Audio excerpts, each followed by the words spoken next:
Right, yun. What's up YouTube? Magandang hapon sa inyo dyan. At magandang umaga, tanghali at gabi kung saan man kayong bansa ngayon. Ayun, napaka-shocking to. Napaka-shocking talaga. Isang 80 host alis na at nagpaalam na raw. Lumabas na ang statement today, kinabigla ng lahat. Ayan. Alden nireject ang offer o hiling ng tape na mag-guest sa kanilang noontime show. Ayan. Ang video na to hatin natin kay Ders TV. Kung hindi pa kayo nakasubscribe, mag-subscribe na po kayo sa channel Ders TV.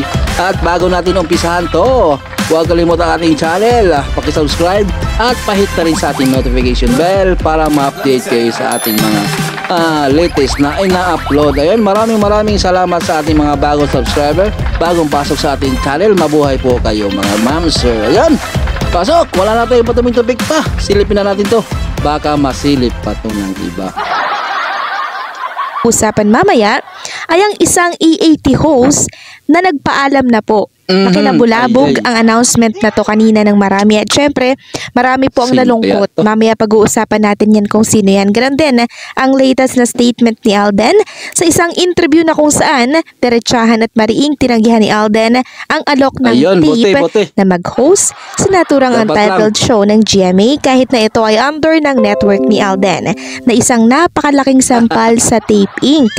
Mamaya idedetalye ko sa inyo ang binitawang salita ni Alden at kung mag-guest ba siya sa tape sa mga susunod na araw. Pero bago yan, bago natin pag-usapan yan, pag-usapan muna natin itong katanungan ng marami kung bakit wala si Atasha Mulak sa Itbulaga ng TV5. At ayon nga po sa ating nakalap, mula sa ilang netizen, may sakit si Atasha kaya ito ay hindi nakikita ngayon sa TV5 at panay AI lang po siya sa GV5 nakikita.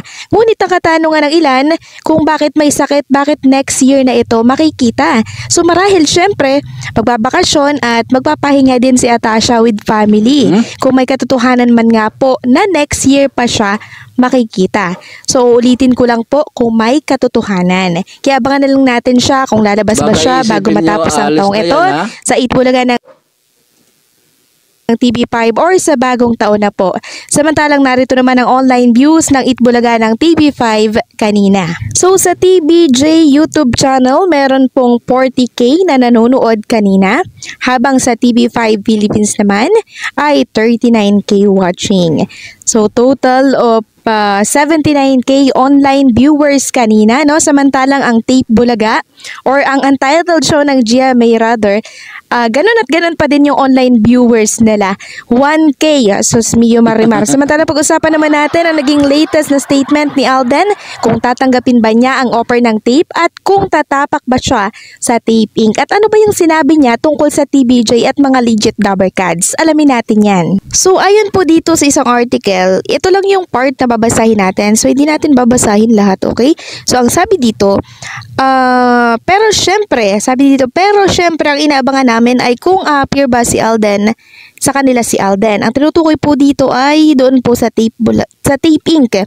Sabi naman ng Asia's multimedia star nang nakachikahan namin sa Thanksgiving party niya sa Entertainment Press, inaayos po yata yung schedule po. Eventually po, matutuloy din po yan. Yan po yung sabi ni Alden. Nabanggit naman noon ni dating Senator Tito Soto na naiintindihan nila kung mag-Itbulaga si Alden dahil nakakontrata siya sa GMA7. Hinanap ni Joey De Leon si Alden nang nag-guest si Sharon sa E80. Sabi nga ni Alden, alam ng lahat kung bakit hindi siya makapag-promote sa Kapatid Network. Doon nga lang din po sa TV5, given na po yun. Ako po naghihintay lang naman ng permission. So gusto po talaga ni Alden na tumapak sa TV5. Yun nga lang, hindi po siya pinayagan ng kanyang management. Understood na po yan dito na naghihintay lang naman siya ng permission. Ayon pa dito, pero may relationship with the Dabber Cards po ng Itbulaga po sa kila Tito, Vic and Joey still there and the respect is still there. Hindi po nawawala yun. So napakalinaw po ng sinabi ni Alden dito na napakalaki po ng respeto niya sa TBJ. Ayon pa dito, nakapag-promote na si Alden sa Showtime at sabi nga ng iba, wala wala na rin namang network war. Baka pwede daw sa TV5. Pero syempre, kaabang-abang kung lalabas ba si Alden sa 8 Bulaga ng tape, lalo na't mga kaibigan naman niya ang karamihan sa mga host doon. Sabi po ni Alden, yun nga po ang sinasabi ko before, bago nangyari yung sa 8 Bulaga na paglipat sa TV5, di ba, na if I have to do promote with all of the show, syempre I will not deprive. Ayan, Papags, lumpia kasi lahat eh. Sabi mo kasi kahit ano yan eh. Hey guys! Lumpia! The Hindi kasi project siguro that yan mag-guess yan kasi nakakontrata yan sa GMA. Malay mo, sa sunod na araw or by next week, aapak yan sa tape, di ba? I'm working with opportunity to promote it to different shows po, especially sa mga noontime show natin. Pero right now kasi wala pa pong schedule na pag-aagrihan regarding sa guesting kasi ang gusto nga po, dalawa po kami ni Miss Sharon laging mag-guest sambit po nitong si Alden Richards. So parang dito sa sinabi ni Alden Richards, parang hindi sila mapapaghiwalay ni Megastar Sharon Cuneta. Pero yung pag-promote po ni Megastar Sharon hiwalay na nga Cuneta sa TV5, di ba, siya lang po. Pero gusto po ni Alden na siya ay sumama. Yun nga lang, hindi po siya pinayagan Grabe ng naman management. itong GMA. Ayon pa dito, dagdag pa niyang pahayag, I always mean well po sa mga ginagawa ko naman po sa buhay ko. Hindi po ako para mang-apak o mang-tarnish na mga relationship po na nagkaroon ako sa mga nakatrabaho ko po before.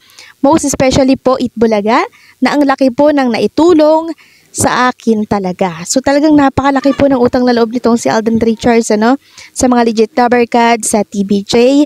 And hindi niya po yun binabaliwala, hindi niya po yun pinagpapalit sa kahit magkanong halaga.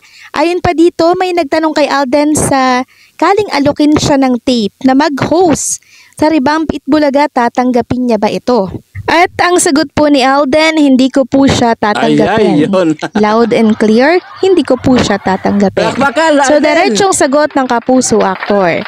Sanggang dikit sina Paulo Contis at Dingdong Dantes kaya nasa nating mag-guest si Dingdong sa Itbulaga para i-promote ang MMFF 2023 entries niyang Rewind at Buti nga. Firefly. So, Ayan. loud and clear po yan, nananatiling loyal si Alden sa TBJ at kung isang araw, makita po natin si Alden Richards sa untitled show ng GMA, or sa tape, for promotion lamang po Ayan yun. guys, At once na makita niyo si Alden na mag-guest sa tape Bulaga na fake, untitled, ay yun lang, ay mag-promote lang siya ng kanyang movie. Ayan malinaw na yan.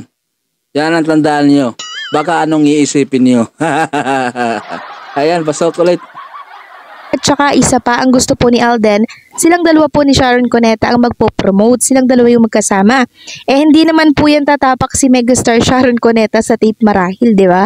Kaya hindi pa sure kung makakatapak si Alden dyan. Pero sinabi naman ni Alden na inaayos na po ang schedule nito. Samantala, pag-usapan naman natin ang isang EAT host na nagpaalam na dahil aalis na po siya. Marami po ang nalungkot sa announcement na to kanina. Nakakapost lamang ng isang legit Dabarkads. Ang isang EAT host na ating tinutukoy ay walang iba kundi po si Zombie. Paalis na po siya ng bansa at last day na niya dito. Ang lungkot. Yes, si Zombie, wala na. Mga Dabarkads natin dyan. Wala na si Zombie. Ay. Pilipinas. Ayon nga po dito sa post ni Zombie kanina, last days in Philippines, it's written in the star.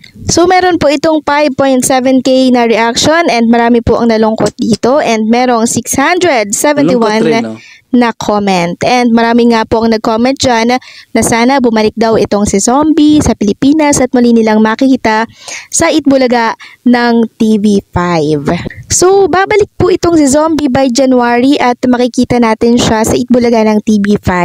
Yan po ang kinumpirma niya sa isang vlog. Uwi lang siya marahil sa kanyang lupang sinilangan para makasama ang kanyang Yan naman pamilya. pala eh. Gusto mo bang kumita? Ayun, Mag-reg- si Zombie lang yung umalis. babakasyon lang. May January, babalik na po siya. Ayan, kung kayo pala bago sa ating channel, inimbitahan ko po i-subscribe ang ating channel at pahit na rin sa ating notification bell para ma-update kayo sa ating mga ina-upload. Ayan guys, hanggang sa muli, Uncle TV and Nicole, mabuhay po kayo. Ingat and God bless.